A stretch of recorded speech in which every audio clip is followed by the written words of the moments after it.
Welcome to the Parenting Brief. I'm your host, Jessica Stewart-Gonzalez, an Arizona working mom and program director for the Maternal Infant and Early Childhood Home Visiting Program at the Arizona Department of Health Services. If there are parenting questions on your mind, you've come to the right place. From pregnancy to caring for your newborn to handling the toddler years, we have tips and tricks for all parents and caregivers with young children.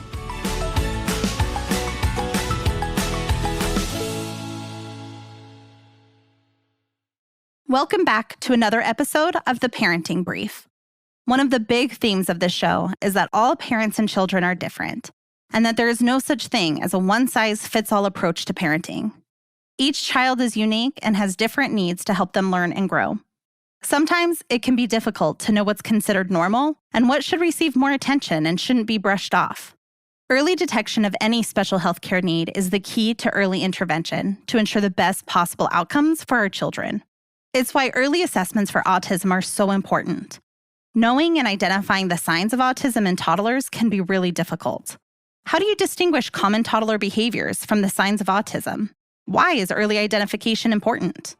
Everything you need to know is up next.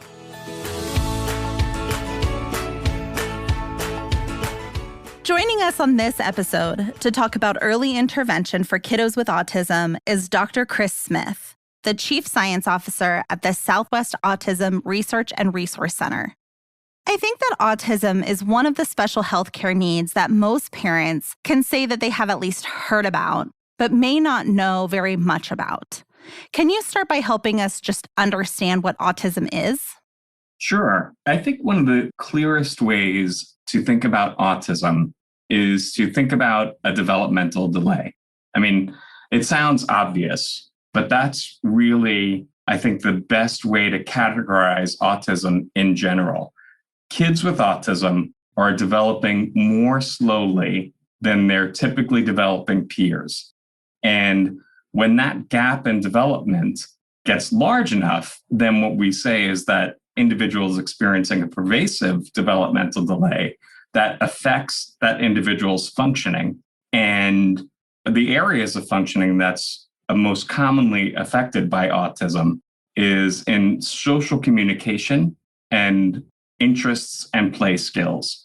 So a conglomeration of symptoms and behaviors connected to those two areas often categorize a diagnosis of autism.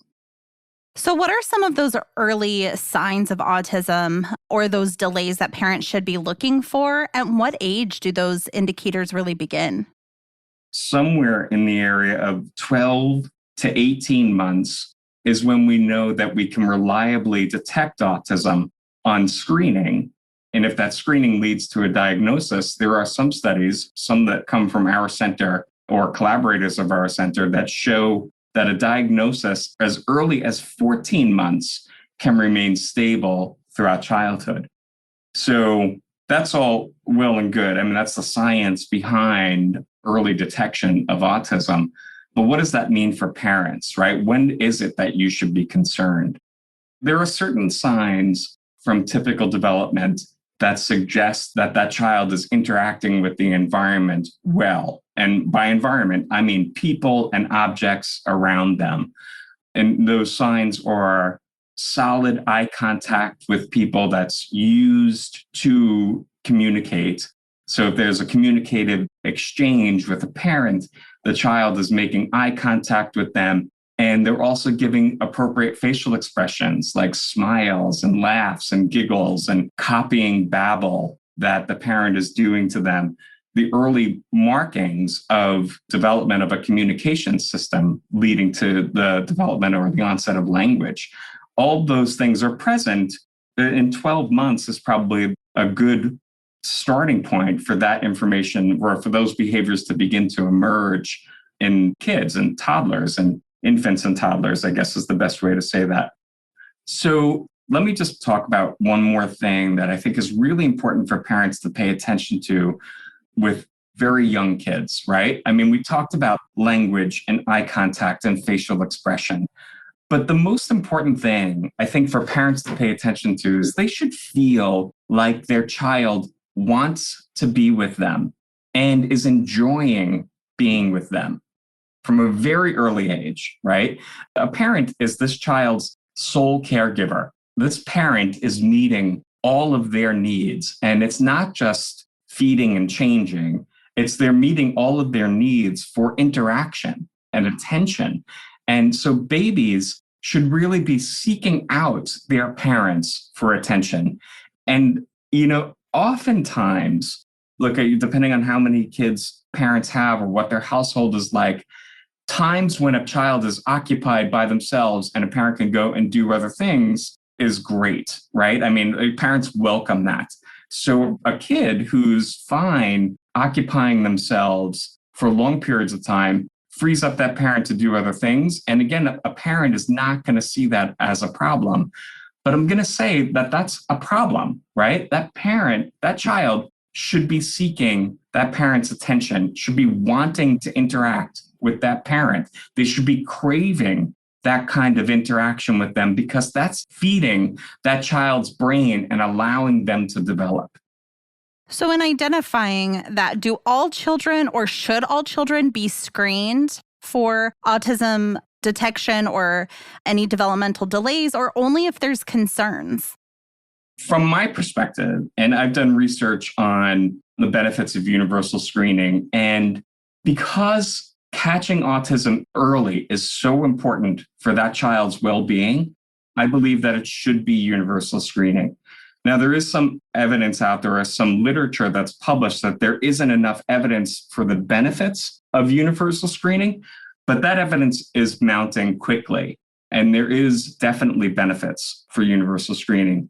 But for many, many families out there, well baby visits are a luxury that they just cannot experience, right? I mean, if you have a single parent household and there's 2 or 3 little kids, and let's say there's only one car in the household and the other parent's working, or the one parent at home doesn't have a car, getting those 3 kids to well baby visits is an insurmountable task. And they're just not going to be able to adhere to the standard health schedule. This is what we all want, but in reality, it's really difficult for that to happen. So that's why we developed Easy Screen. And what we do is it's a free program where parents anywhere in Arizona can pick up the phone and call us, and we'll conduct the same screening with them that they would get at their pediatrician's office.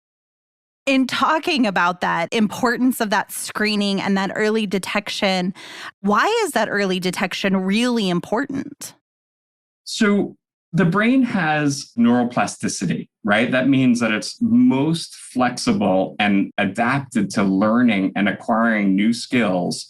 That neuroplasticity is at its peak between 0 and around age 3, right? There's no hard and fast guideline that says, okay, it's going to drop off dramatically. But I mean, we've all seen typically developing kids learn and develop skills in that time period at an extremely rapid rate, right? And that's indicative of increased neuroplasticity. Plus, there have been lots of imaging studies looking at the brain and tracking neural pathway development in early childhood.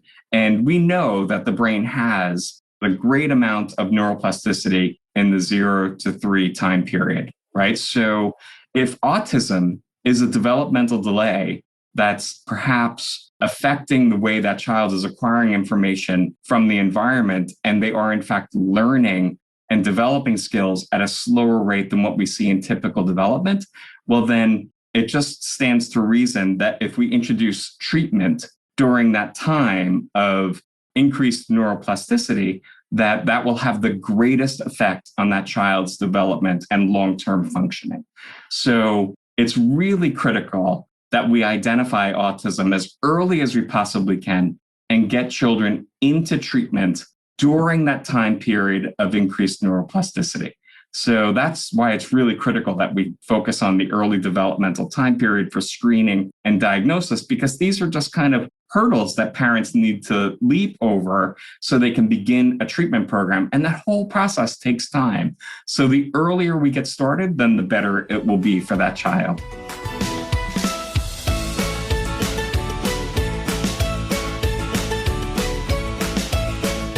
Head to the show notes for more information on the number to call for a screening and for more information on the Southwest Autism Research and Resource Center.